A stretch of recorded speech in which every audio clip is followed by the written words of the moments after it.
This is Gianniosis. I run the Gianniosis group out here in Las Vegas. I am with eXp Realty and Town Square in the office at WeWorks.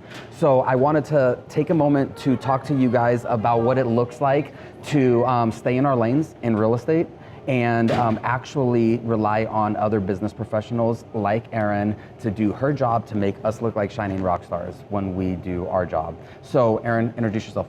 So my name is Erin Peace. I'm a property manager here in Las Vegas with Innovative Real Estate Strategies.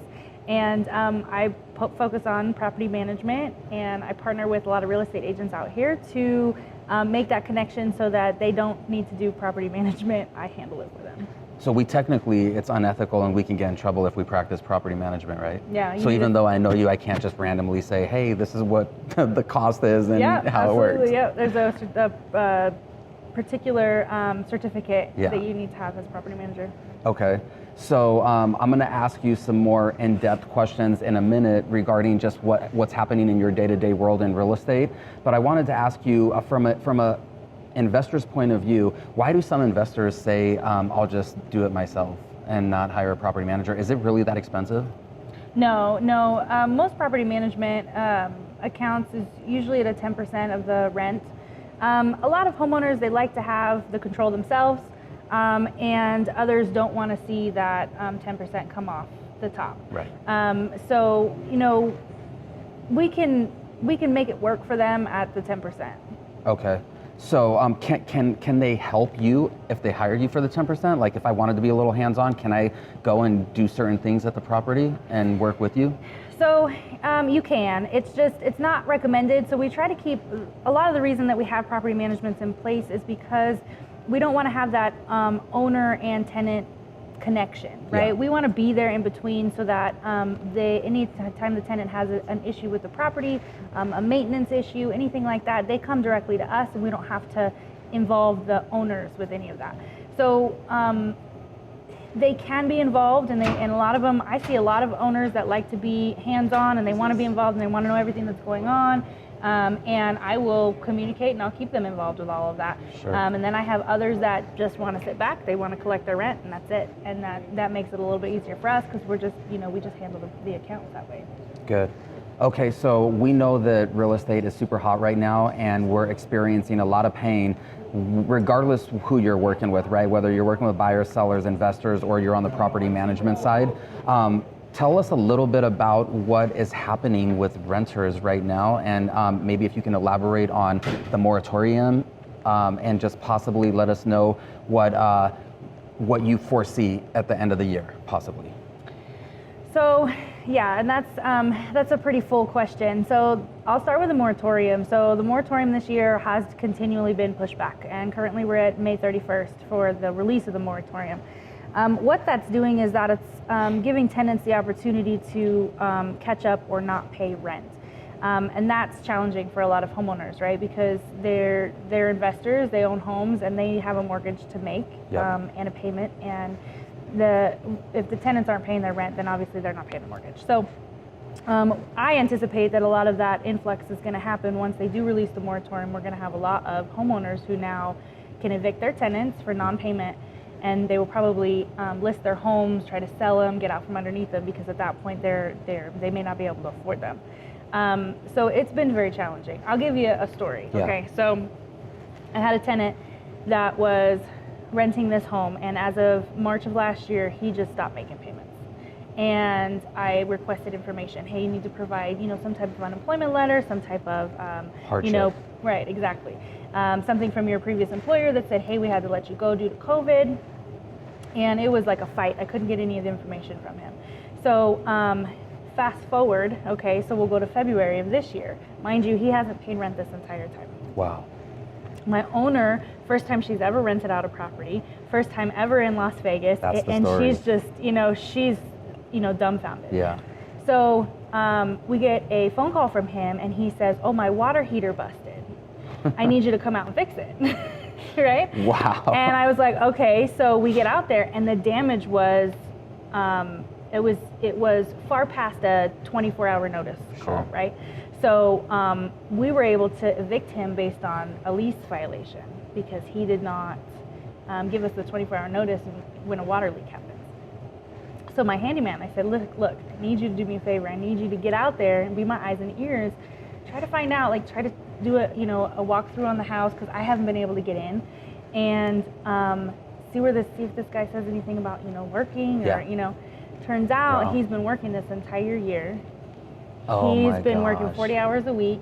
He has just made a choice not to pay rent. So I mean, obviously I'm furious, and I feel my heart just goes out to my owner, So we get him evicted from the lease violation. Dude steals our washer, dryer, refrigerator, leaves the house in just a mess. It's insane. And so it's very heartbreaking to see these kind of things happen, but this is part of the business. This is part of what we go through. This is one of those stories most people don't get a chance to hear and listen to, and I appreciate you being transparent and sharing that. For sure. There's a lot of things that we experience, and like we always say, no real estate transaction is ever the same, right? Nope. Every day is a different day for us.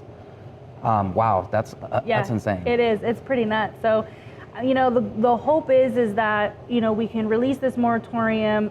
There's been a lot of our tenants that have also gotten a lot of help from the state. Yeah.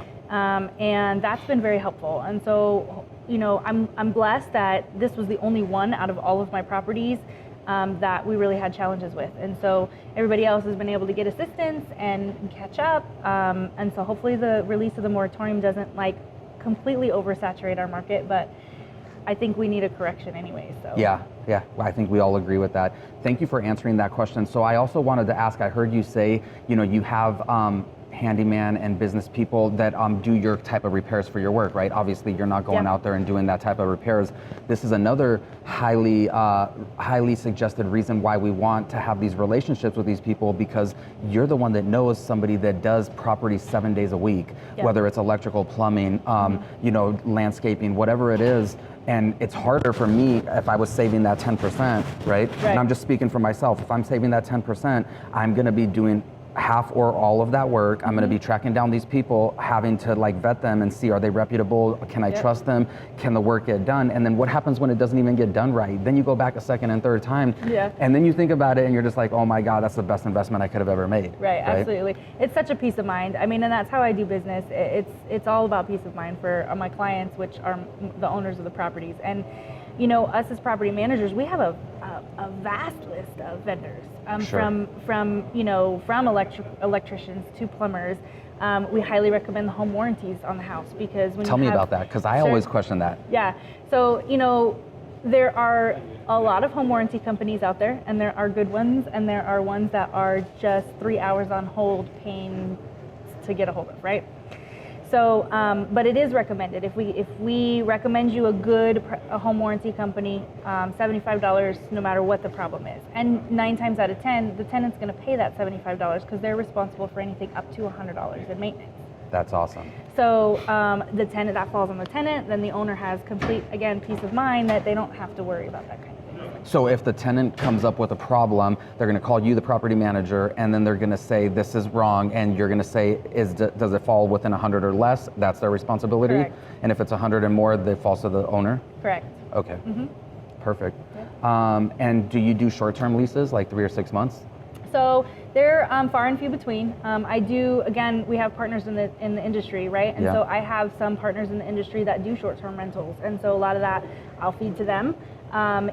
It's rare. A lot of the times with the management that I do on the properties, the owners are long-term investors. Okay. And so they want those year leases. Perfect. Yep. So I guess before we wrap up, I want to ask you, in your opinion, in the market that we're in, and you see all these properties being bought for way, way, way more than what they are worth, right? Whether you're an owner-occupied buyer grabbing money out of your savings account and literally giving it to the seller to win that offer, or if you're an investor that literally is bringing $5,000, $10,000, $15,000 over what the ask price is, maybe even all cash to get that property. Are you telling your investors maybe slow down and not pull the trigger, or are you saying buy now, and why? Why? So as far as the buyers, even investors, my piece of advice is to wait, because I do see that there's going to be a shift coming, especially with the moratorium being released. And we don't know if that's going to be at the end of May or September or what we're looking at. But as far as investors that are looking to sell, I'm seeing so much of that right now. Yeah, they love it. Because they can sell high. And so then the rental market now becomes very saturated. So I cannot get tenants placed.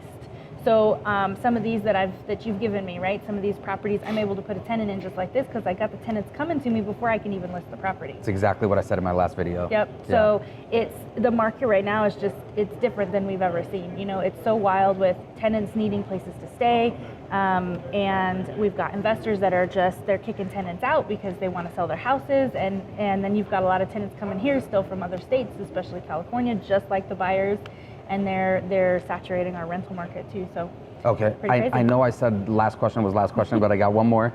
So this is the last question. Give us a breakdown of what a tenant can expect when you are about to run their credit, or you're going to qualify me to get into a rental, right? What are you looking for as far as my income and my pay stubs, whatever? Okay, so looking to rent a property, you want to have at least 2.5 to 3 times income of what the rental price is. And then credit, so there's a lot of management companies that want to have like a 600 or higher credit. That's nice. I am not score driven. I look for kind of the whole picture. So if I see like a bankruptcy messed up your credit 7 years ago, but I can see that you've been building every year since then that counts pretty heavy in my book. I do like to see long history at work, so it's really challenging right now with people that are moving here and they don't have a lot of long history, or they're trying to find work here. But that weighs pretty heavy also. And then no payday loans, no utilities, and no evictions. And that's a lot of the things that'll get you completely disqualified right away. Wow. Yeah. Okay. I can ask questions all day. I'm going to stop. I just wanted to say thank you, Erin, for coming out here, spending some time with me. I'm going to, obviously, you guys can reach out to me anytime. I can get you in contact with Erin, but I'm going to let her just put her either email or phone number out, whatever she wants for you guys to reach out to her. Sure. So you can look me up, Innovative Real Estate Strategies. It's peacerealtylv@gmail.com. And then my cell phone is 702-501-4649. And I will definitely help any way that I can. Okay, great. Thank you for watching, guys. We're signing off. Have a great day, and we'll talk soon. Thank you.